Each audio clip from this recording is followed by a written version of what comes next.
You are listening to the Body Charge podcast, and I'm your host, Sandy Sanderson. Welcome to the Body Charge podcast, and today I have a special guest, Daniela Malozzi, and we will be discussing a very big topic. It's about fear and how demotivating it can be and how to overcome it. Daniela, if you haven't heard before, because she's done a podcast with me before, is a muscle corrective therapist, life and mindset coach, hypnotherapist at her business Body Awakenings, and she's also known as the Happiness Queen on Facebook. And I welcome aboard today, Daniela. It's so lovely to catch up with you again. Always a pleasure, Sandy. Yeah. So fear is the number one tool of manipulation in the world because it's usually our weakest part. It can be powerfully exploited by others if we are not in control of our own reactions. Today, we'll talk about how to strengthen not only our muscles, but our mind to become the master of our fear. And you know, fear is a massive stress on the body. And if we don't learn to control fear, we find ourselves in increasing states of anxiety and fear, and that actually depletes our physical body as well. So first I want to ask you, Daniela, why does fear immobilize us so much and even make us do stupid things? What happens to the brain in a state of fear, anxiety, or worry? What does it do to the body? Great question and even greater inquiry. So our brain is so smart. It has different compartments and different segments. And I have studied the brain for many, many years based on a need to understand my own brain and why I feel certain things. But that kind of delved me deeper into the rabbit hole of what this brain actually does. And it is like the best untapped programming software that we don't update. We get forced to do updates on our computer regularly and forced to do updates on our phone, but when are we doing the updates on the brain? But the first thing we need to do before we update it or upgrade it is understand it. So I'm going to talk about the hindbrain, the reptilian brain. There's three parts to this part of the brain, and let's just keep it really simple for someone who may have not delved into this neuroscience or neurology of the brain before. So the front of the brain is designed for critical thinking. That's our frontal lobe. So, you know, Sandy, you might ask me a question and I have to go into my brain and surmise the response to that question. And I would do that using that frontal lobe part of my brain predominantly. If you and I were in the desert and we're running down the path and we feel there's a saber-toothed tiger behind us, that part of the brain does not get used. Why? Because you have a greater need for survival than thought.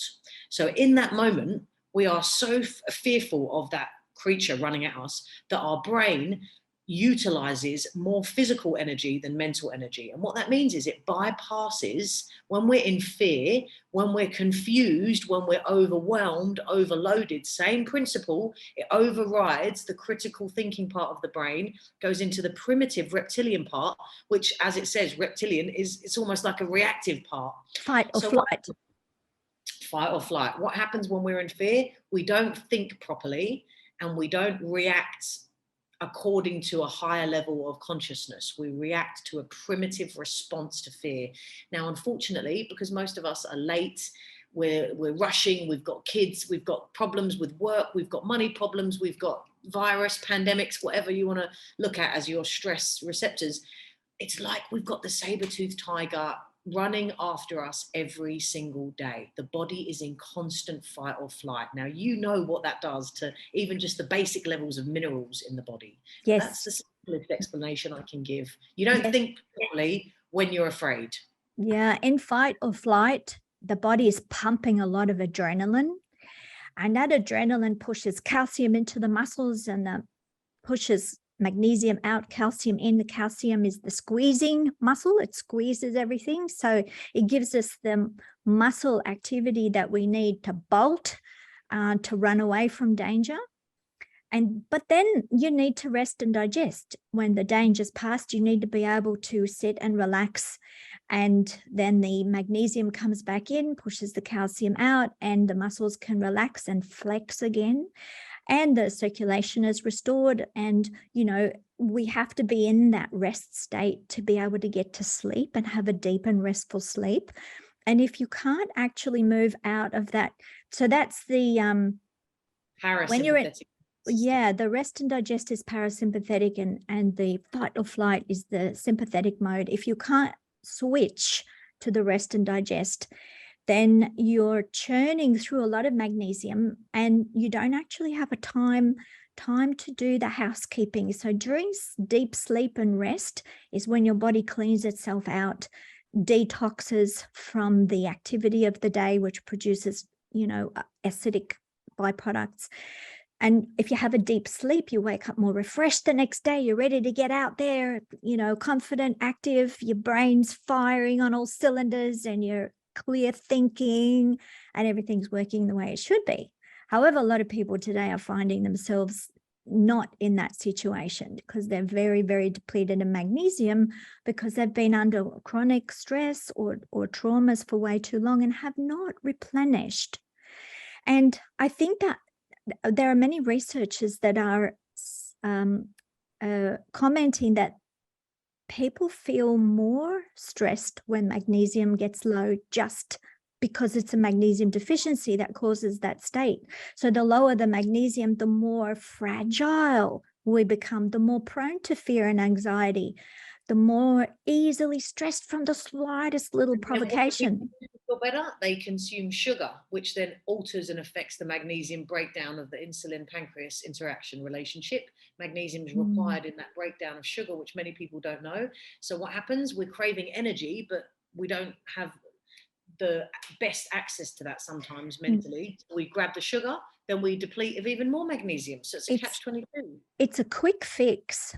And so you get an instant shot, but then you have a big crash because it depletes. It's like a seesaw effect. The lower the magnesium, the higher the sugar sensitivity, and the quicker the flares. And the higher the magnesium, the lower the sugar sensitivity. So we have the capacity for more fat burning when we have plenty of magnesium because that allows in more oxygen and it's less acidic. Actually, it's more alkaline. This is interesting, Sandy. When we're talking about what the body has to do under stressful circumstances, I was dealing with this client, a beautiful woman who eats the most incredible food that you can imagine. Greek lady, really nutritious, nourishing Greek, fresh fruit, fresh vegetables. But she was as skinny as a rake.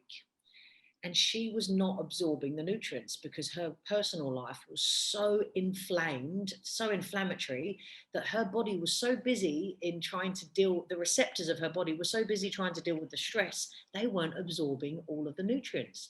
You could say the same is for magnesium absorption, and people think that eating 1 carrot a day is enough. But what if you're so stressed that your body needs that 1 carrot just to deal with the little bit of stress that your boss gave you this morning or the mother-in-law situation that you haven't resolved? So you would need to eat about 5 carrots a day, 10 avocados, which is why we encourage the supplementation, something our grandmothers probably did not have to ever do because they weren't in that similar situation. Yeah, the other problem too is that constant stress and sugar burning produces much more acid byproducts, so reactive oxygen species, and these are metabolic acids, and they have to be neutralized or buffered with alkaline so that we get back to balance.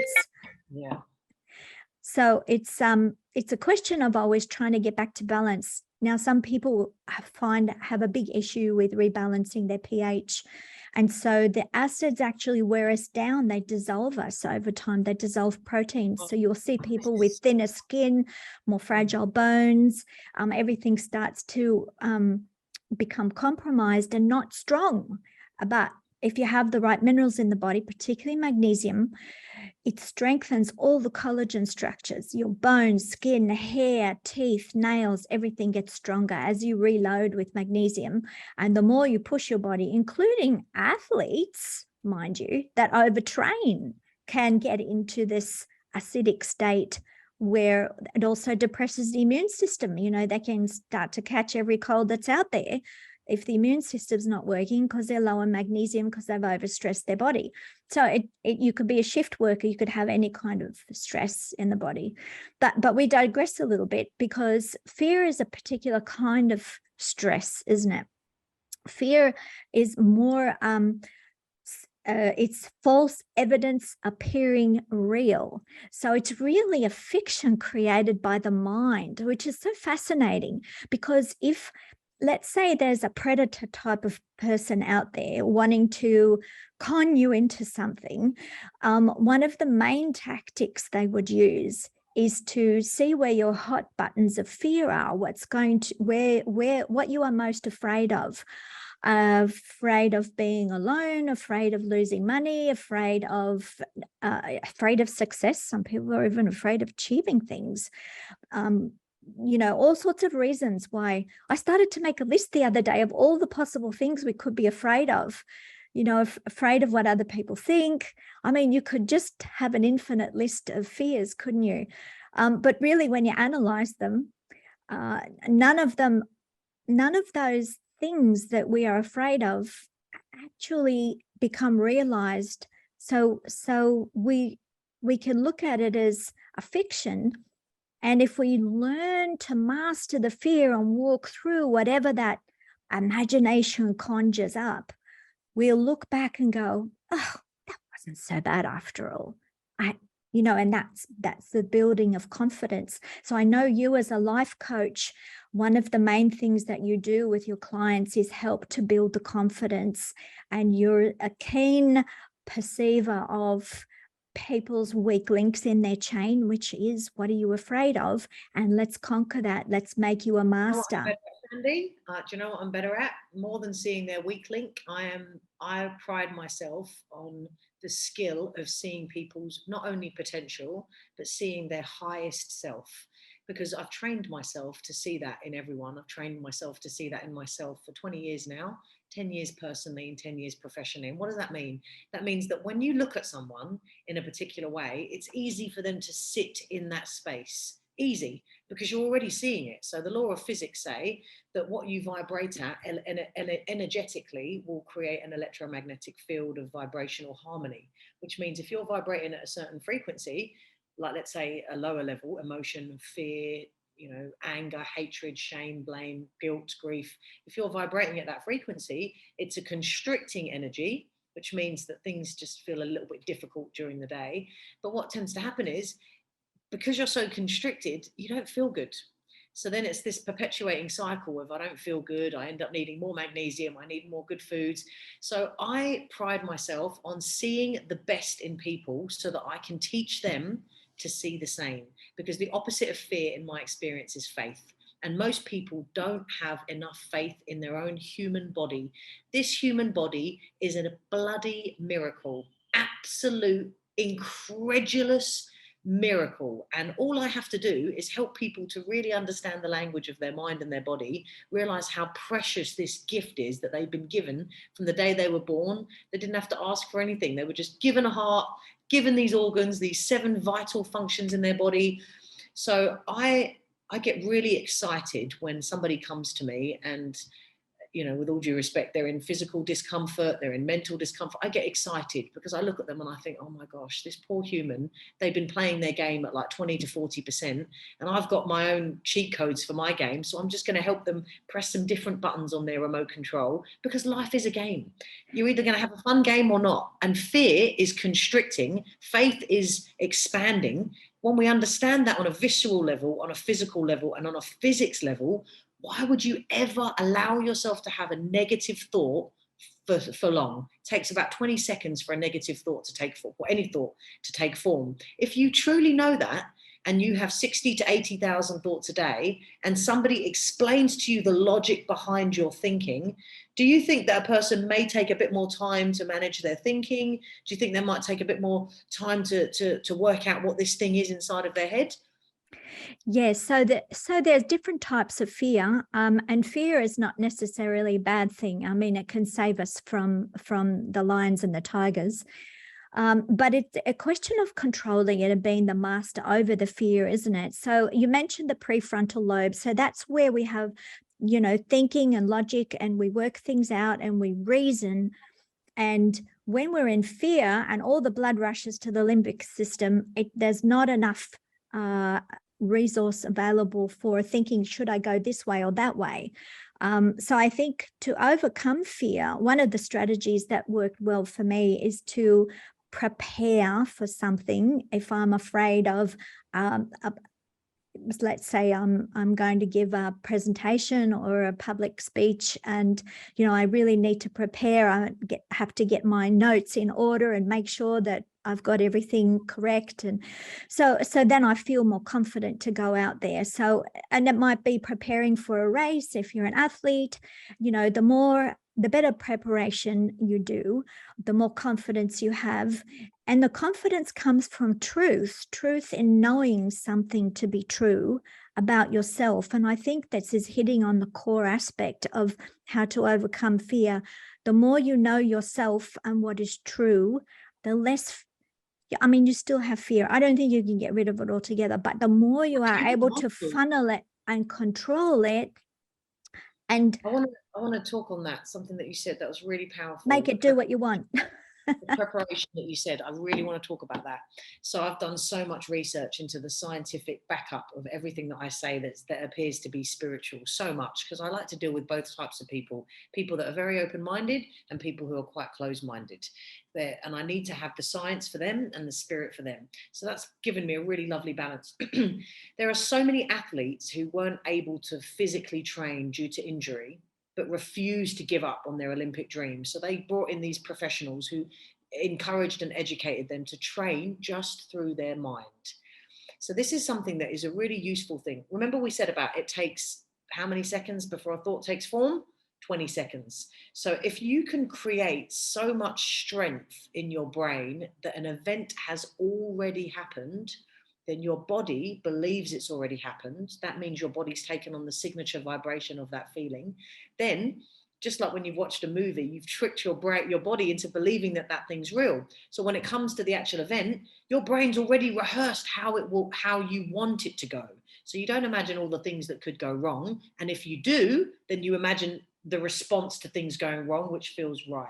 Well, so that's how you balk yourself. If you have that doubtful thought, then you fall off because you've had that doubtful thought. So you can actually sabotage yourself. So what you think you are, what you think happens. So people don't realize how powerful they are, that they create their own reality with their thoughts. So if you keep being afraid of something, you start to attract the thing you're afraid of. You actually make it happen. So if it's about really helping people to understand they have this power, and we're not taught that at school. You're the magician, and well, your brain is the magician and you're the assistant. So if you could flip it if you like. You could call yourself the magician and your brain the assistant, however you like it. But when you understand that you've got this internal support network, like you literally have an army of builders inside your body that digest for you, they beat your heart, they bleed your blood, they transfer your blood. There's such an army of helpers, and there's an infinite wisdom inside each of us if only we take the time to look at it. But let's just talk to people that have no idea about any of this.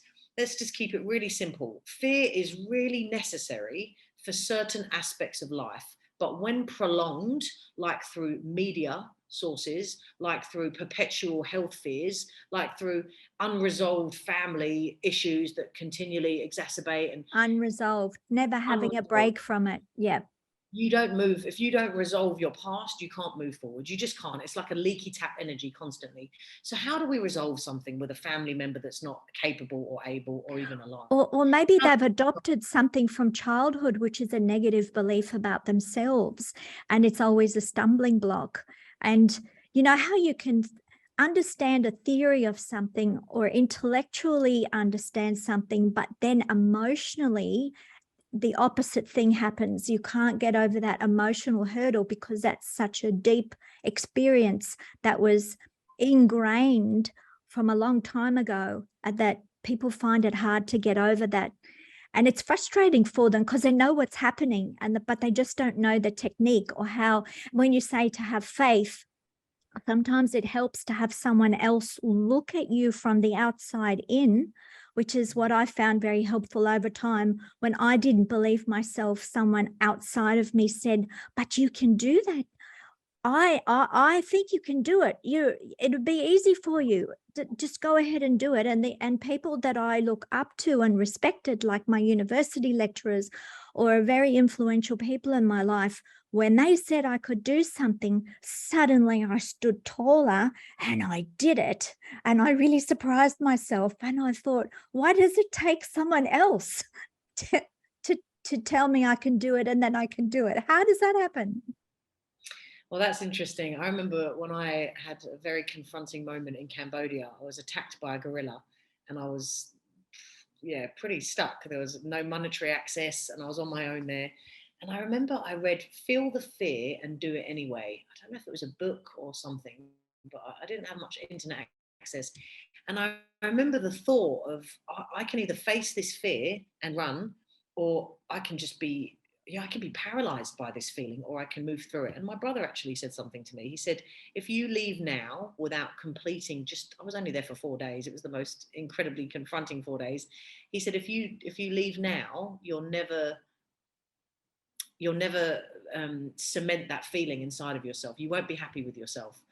And I didn't quite know what that meant until I remained for those 4 days. And I realized that by facing that fear, I was having faith in myself and in the world. And I was a little bit stuck financially. I sent a message out on social media and I had this flourish of support from people who I'd met for a moment in the world. And so for me, have faith means step into the unknown, knowing that it will be okay.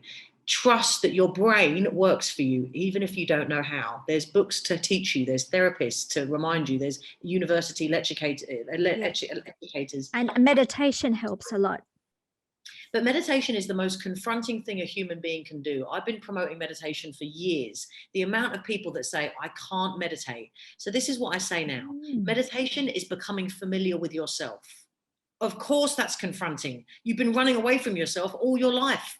So to sit there, shut up with your mind, it can be extremely uncomfortable. But anyone who takes the time to sit down and sit with their mind and their body will get a result. And I know it's hard, but believe me, being unaware is hard and being aware is hard. So you've got to choose the hard. Yes. And in time, just like when you go to a gym, that weight will get lighter and lighter. The weight, or you could use an analogy of a toolbox, learning how to use tools to unlock unlimited potential in yourself. People need to first understand that there's unlimited potential that they probably haven't tapped into, not even the tip of the iceberg, as to what's there available. If you know how to open up those doors with the right set of tools.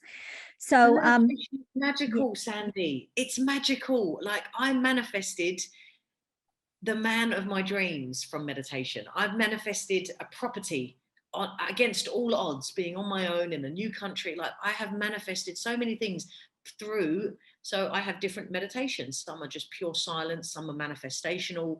And I imagine the life I want to live, and I teach my body what that would feel like. Then when I open my eyes, it's as if I'm stepping in to that reality. So I just want to encourage people who aren't meditating to understand that meditation is not a woo-woo spiritual thing. It's a form of medication for the mind and body. It's been proven to increase telomeres, which are the chromosome ends, which depict how long a person's going to live.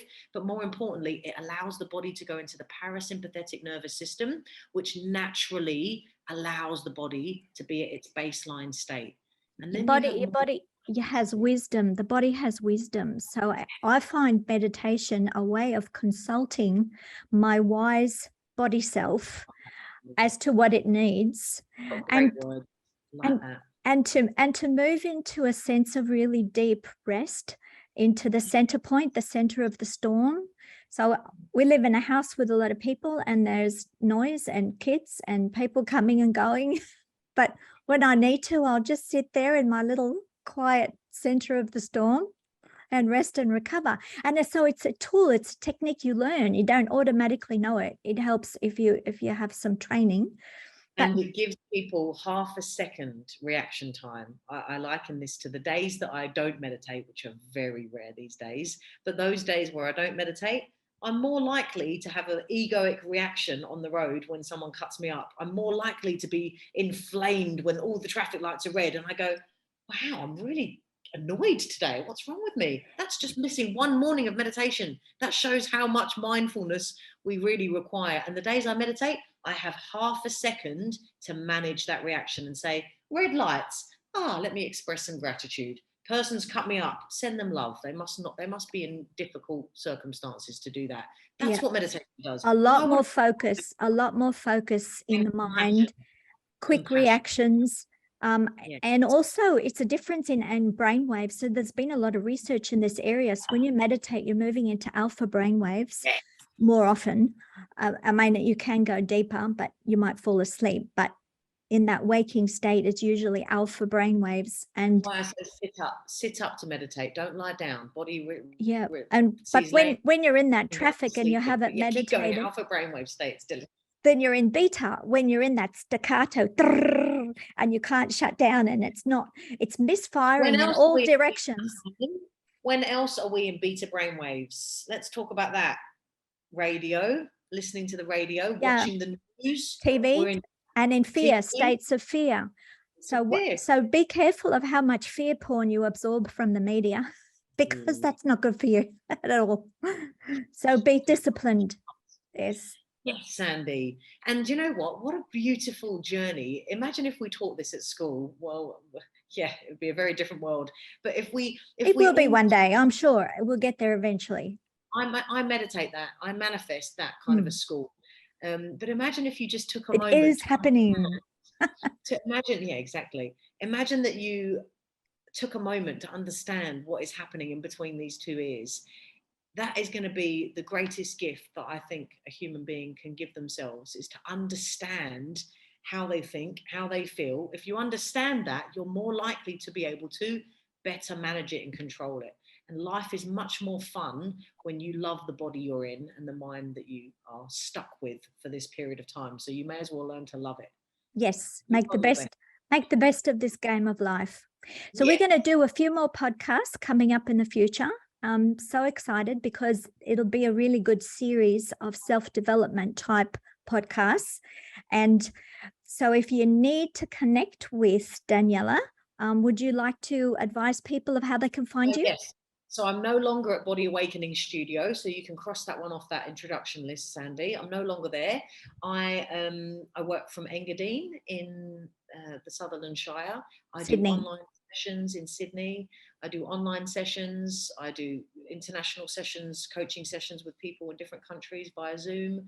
I've got books coming out. I do workshops. But if you want to contact me, the website, very simple, www.thehappinessqueen.com. Because health is happiness. If you enjoyed the video, please share with others. You can also subscribe to our channel to be notified of future videos. To be notified about new blogs and product special offers, please subscribe to our newsletters at electramagnesium.com.au.